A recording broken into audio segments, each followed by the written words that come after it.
Chapter 12. The Ancient Altar. So, we're going to a town? I'm excited to see what civilization in this world is like, Ryuga said as he draped a long, hooded cape over his shoulders. He'd been directed to wear it by Imelda. Parisia had been given one as well. Yes, Imelda said as she closed her eyes and began to do several strange hand signs. What's she doing? Ryuga leaned in to ask Parisia. Casting, She replied. and you don't need to whisper. No matter how lowly you speak, we can hear you from meters away, noob. Oh, Ryuga said, feeling a bit foolish now. After a few moments, Ryuga felt a strange force flowing around him. It felt like a windy day, gentle, the force rising until suddenly it died down. What was that? He asked, and was soon answered as he felt himself begin to levitate. What the hell? Ryuga shouted as the ground began to grow smaller and smaller. Ryuga fell to his knees, screaming and shouting, prompting Parisia to begin laughing at the top of her lungs. Perry, stop. Imelda said in a lecturing tone. I can't help it. She said as she gazed at the terrified look on Ryuga's face. Ryuga, calm down. I'll explain in a second. Just let me guide the bubble a little further up and... Imelda paused as the trio were now floating high above the trees of the forest. From below, the small clearing where the hut resided was little more than a small blotch. I should have probably explained this before we got started, but I'm using Sen to create and manipulate a construct. We're inside of it. The reason I didn't explain is because I wanted to see if you could sense it. In a nutshell, Sen is everywhere, at all times. So why can't you see it flowing about you normally? Imelda asked.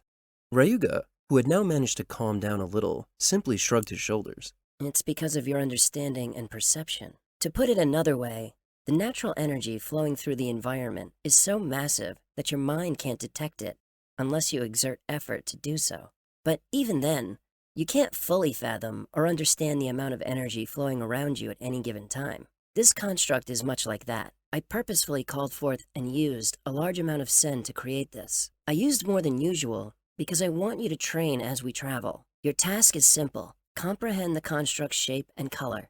Then describe it to me. When you've done that, the training is over. Try to do it before we reach Rindelin. Imelda added as they began to move through the skies. Ryuga was panicking internally. It was a strange, indescribable sensation to be moving through the sky like this. He could see the vast sea of trees, as far as the eye could see, stretching on for miles. How far are we from the city? Ryuga asked nervously, his heart beating fast. About 3 hours. Parisia said as she sat down, seemingly on air, to make herself comfortable. 3 hours of this? There's no way he'd survive. His heart would give out. Ryuga was forced to sit in meditation and close his eyes just to calm his nerves. He tried to remove himself from the situation, at least mentally, allowing his thoughts to wander. He couldn't help but think of Akira every time he had an idle moment. Most often, his thoughts stretched into the territory of her safety.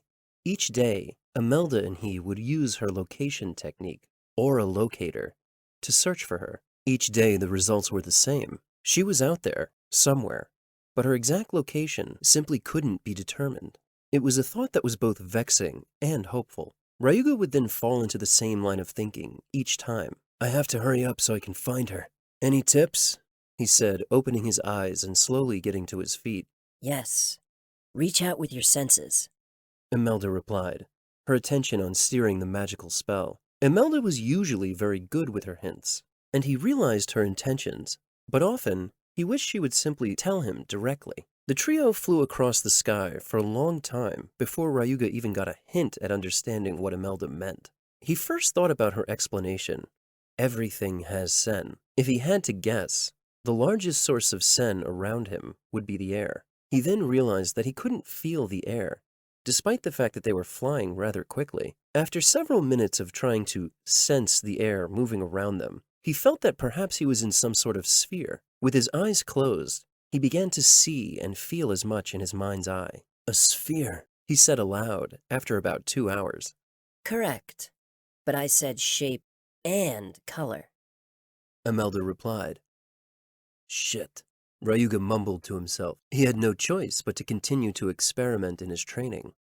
In the end, he made absolutely no leeway in processing further, and the trio landed safely, just outside of town, just short of 3 hours. And you can't even hold your sen for 5 minutes. Parisia said, teasing Ryuga by pulling downward on her bottom eyelid as she stuck out her tongue. Ha! Parisia made sure to gloat about her superiority as often as possible, and today was no exception. Still, it didn't really bother Ryuga. Something about it made him feel more welcome. It wasn't like the insults or threats Tarad and his lackeys hurled. It was more familiar. It was almost as if she was challenging him in her own way. Ryuga rolled his eyes and pulled his hood over his face as he followed Imelda into the large gates of the town, known as Rindelin. Do you see anything in the distance? Imelda asked suddenly. No, wait, maybe a butterfly or two? Ryuga replied. I see. She replied. Why, was I supposed to find something? Imelda simply smiled as the trio neared the checkpoint at the gates. It was no time at all before the trio had been granted permission into the city proper. Rindelin was a large city. Ryuga had seen as much as they approached, but you couldn't tell from the air just how many people were around from the air. Everywhere he looked, Ryuga saw strange sights and even stranger inhabitants of this world. He didn't want to be rude, but he also couldn't resist, so he moved as close to Parisia as possible and whispered over the clamor of the bustling city streets. What are those? He asked, pointing to a pair of humanoids manning a street stall. You mean those Nekoma? Yes, them. What are they? Ryuga repeated. Oh, do you mean what race they are? Parisia asked before explaining. Nekomata, as I'm sure you know, is a cat-like Nekoma, like me. Nekoma is a word we use to refer to all humanoids that live in Pangaea. The ones you just pointed to are elven Nekoma. The one on the left is a dusk elf. Parisia said, directing Ryuga's attention to a humanoid with almost sky-colored blue skin and black eyes with glowing purple pupils. The other is a high elf. Now that Ryuga looked harder, he did indeed notice the long pointy ears, telltale signs of elves from both of the Nekoma. The high elf was a stark contrast to the dusk elf, as she had long blonde hair and beautiful blue eyes. Her skin was pale and fair. Each had an alluring beauty about them, as if the sun and moon were talking and smiling before him. The dusk elf noticed his gaze, and in response gave him a warm smile and wave, prompting a blush from Ryuga as he continued following Imelda. It goes without saying, but keep up, you two. This city isn't exactly dangerous, but there's still a lot of trouble you can get into. Imelda warned as they moved into a large open space, the city square. There were thousands of people going about their day, and almost as many street stalls as well. Ryuga was like a child in an isekai candy store.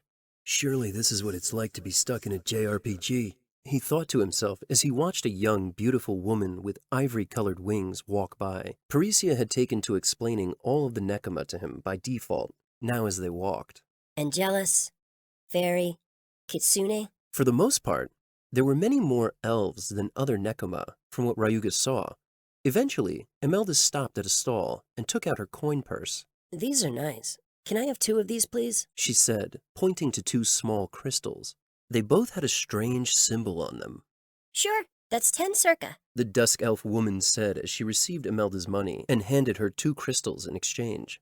Here, hold these. Imelda said, handing the crystals to Ryuga. Do you have any Senna crystals as well? Imelda then asked. What type? The dusk elf shopkeep inquired. As many different types as you have. Ah, must be time for the testing of the young ones. The shopkeeper said with a smile as she nodded towards Parisia and Ryuga. Mm-hmm.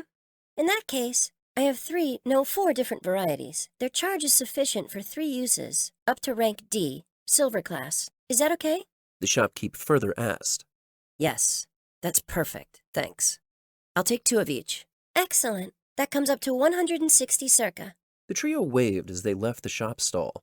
Apparently, Ryuga had been designated the bag boy because he was now storing all of the crystals in a waste pack, which Imelda had also purchased for him at the same stall. He wasn't entirely sure how to feel about someone spending money on him.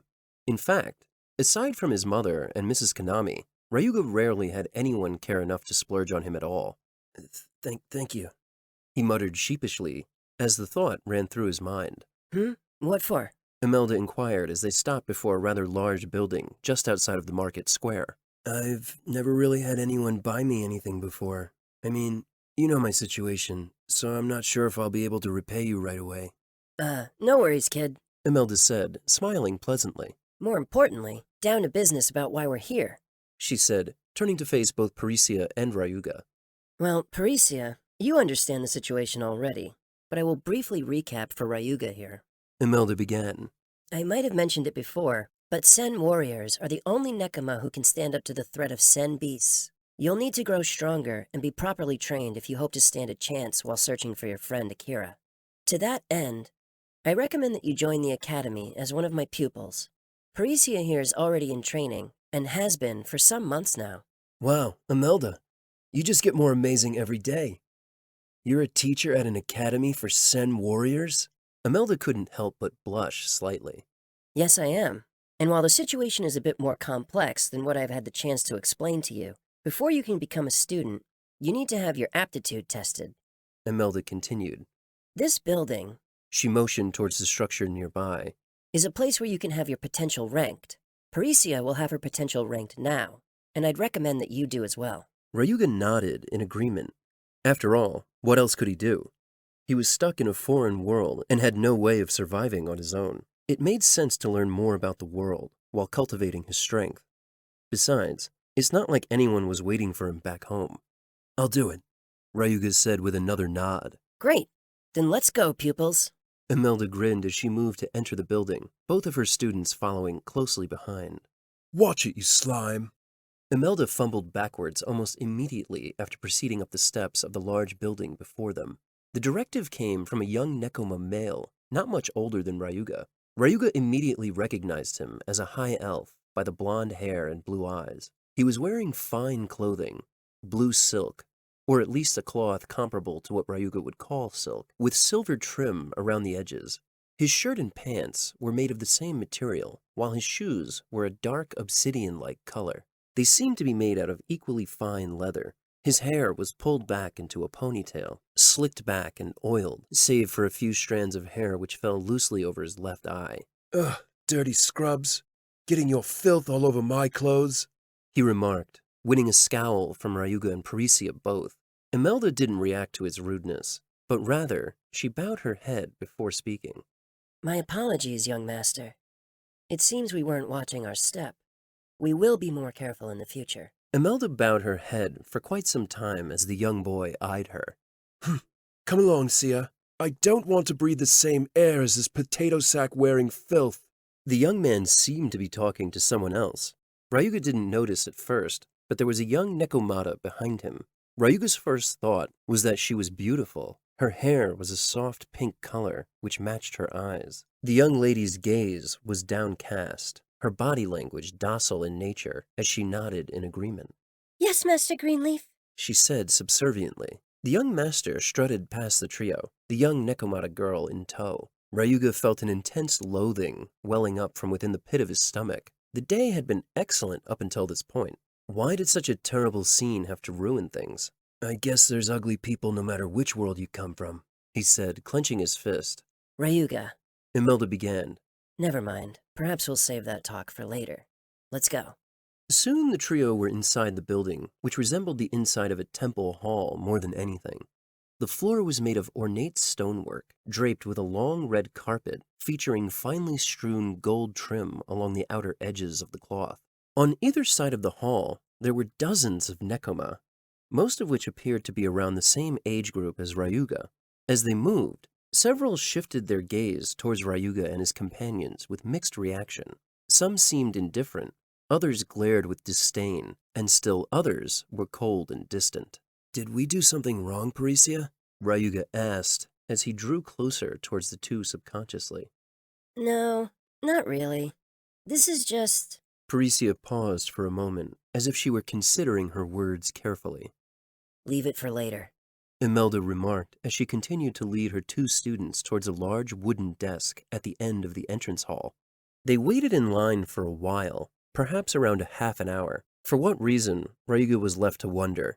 He watched as Nekoma spoke with the others behind the desk for a short time. Each in line would chat for a brief period, then present some kind of a small trinket. Eventually, those nekoma were then escorted to either the left or the right of the desk, where two large doors stood. After a few minutes of waiting, the nekoma would then disappear into their assigned door. This process continued for quite a while, until finally, Imelda was next in line. As she walked up to the desk, the high elf lady didn't even acknowledge her presence.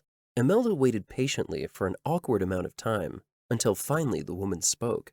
Purpose? She said dryly, folding her hands and resting her chin on them as she looked down upon Imelda from behind the desk. Hello. Testing for 2, please. The woman said curtly, before looking back down at her work and continuing to write. The testing period to the general public has long since closed. For the next month, testing is reserved for adepts, warriors, and their pupils. Please step out of line. Imelda reached into her garments and pulled out a circular-shaped amulet. It looked ornate, inlaid with several colors of gemstones. The metal resembled gold, giving Ryuga the impression that it was valuable for sure. Imelda held the amulet up for the high elven clerk to see. She released a long, weary sigh as she took the amulet in her hands and began to inspect it. She stared at the amulet for an unnaturally long time. Even to Ryuga, it was plain to see that she was determined to find fault in its authenticity. Imelda showed no sign of annoyance or impatience by contrast. Finally, the lady handed the amulet back and continued her correspondence. Name? The instructor said dryly. Imelda Sakura. Rank B. Steel. You have the required items to take the test, I assume? Yes. Imelda motioned to Ryuga to hand her the 2 small crystals Imelda had purchased earlier in the market square. Okay, both of you. To your left. You may wait with them, but you cannot enter the testing chamber. Imelda nodded and smiled, giving a small bow as the trio moved to the left out of line. As Ryuga looked back, he noticed that the inspector behind the desk was now laughing and smiling with the next person in line. Her demeanor completely changed. What the hell? He whispered to himself as a deep anger overcame him. Okay, you two. Imelda said as they took their place in the small line on the left door. The test itself is pretty simple. You don't need to do anything too special, and instructions will be given to you as you enter. This test is basically to gauge your potential as a Sen warrior. While the results are important to your future, one could also say that you have little control over the outcome. After all, these things are chosen by the stars, birth, and many other outside factors beyond your control. Imelda said. She handed each of them one of the curious crystals, taking a moment to close their hands over the small trinkets. Regardless of what happens in there, you'll always be my precious pupils, so keep your heads held high. Ryuga could do little else but smile and nod. He felt there was a certain weight to Imelda's words, one that he didn't fully understand the context behind. Still, he had come this far, and he had no intention of flaking out thus far due to nerves. There were 2 people in front of him, Parisia and another nekoma at the head of the line. Whatever happened behind the rather large doors was still a complete mystery. But one thing Ryuga noticed was a bright light prior to each person being called in. Good luck, Ryuga said as he watched Parisia walk inside. I don't need luck, stinky human, She said with a smirk as she entered the chamber, the doors closing behind her. Ryuga only waited for about 2 minutes before the large wooden doors swung open from the inside. The supervisor at the door motioned to Ryuga to enter as well. Ryuga glanced back towards Imelda, who smiled and waved him inside. Ryuga couldn't shake a slight feeling of nervousness overcoming him. He took a deep breath and walked into the dimly lit corridor, connecting the entrance area and the testing area. He had taken several steps before the doors swung closed behind him, and he now noticed a line of candles with flickering flames of all colors along the wall. He followed these flames until he came to a circular room with a single robed person waiting before him. Present your crystal, this person said as he drew near. This is a test to measure your potential as a Sen warrior.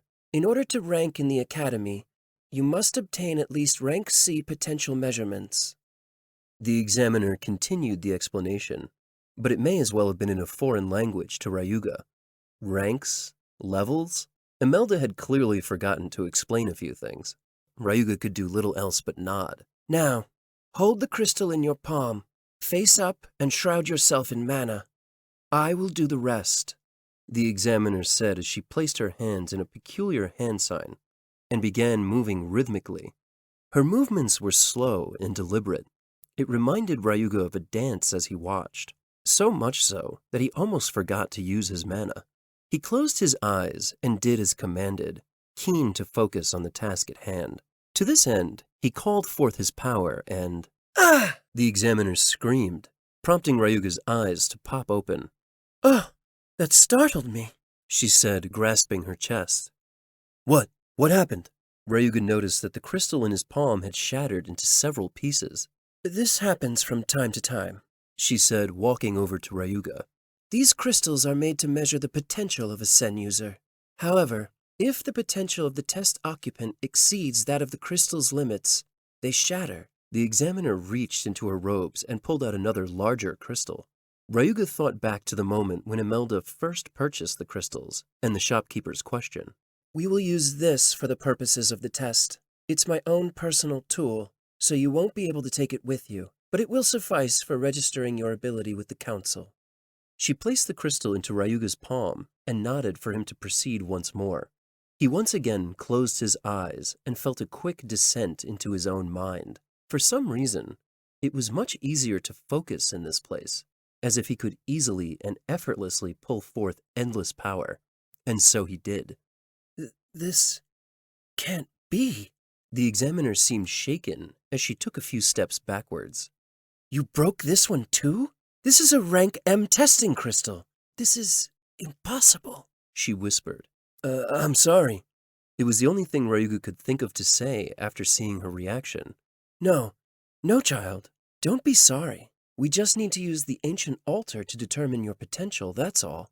Come." The examiner quickly regained her composure and led Ryuga to a door in the back of the room. Inside, there were several other examiners, and after she consulted them, the group began to cast glances in Ryuga's direction. Finally, a male examiner came over to Ryuga and laid a crystal into his palm, relaying his instructions to complete the test once more. When the result was the same, his face went pale for a moment. Ryuga then followed both examiners to another large circular room. Unlike the first, this room had a massive crystal in the center with dozens of glowing runes. The ceiling was also made of crystal, transparent in some places and translucent in others. The gigantic crystal in the center of the room pulsed with strange energy from within as several examiners gathered along the walls. Ryuga couldn't help but feel a little nervous. He couldn't make sense of the energy swirling in the air. Some of the examiners seemed angry, others seemed curious, and many more seemed suspended in disbelief.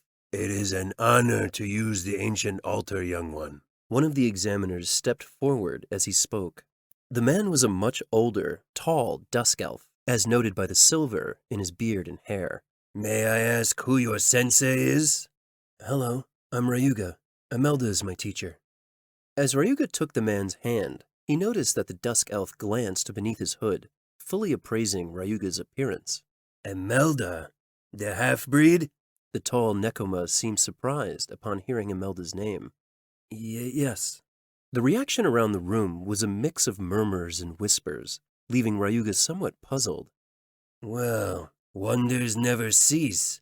That's unfortunate," the tall dusk elf said, turning to walk away. "Everyone clear the room," he ordered, prompting all of the examiners to exit single file through a nearby passageway. "This crystal is a relic from ages long past. It is the first testing crystal used by the gods of Pangaea themselves to determine aptitude and potential for being a Sen warrior. No matter your potential, it will be able to accurately judge it. Though, to be honest, no one has used this method for hundreds of years." The dusk elf examiner stopped, then turned towards Ryuga. He flourished his hand as an invitation for Ryuga to touch the crystal, watching keenly as the young man approached. "Simply place your hand on the crystal and do as you did before. I will bear witness to your potential, young one." The dusk elf took a few steps backwards in anticipation of what was to come as Ryuga stepped up to the large crystal and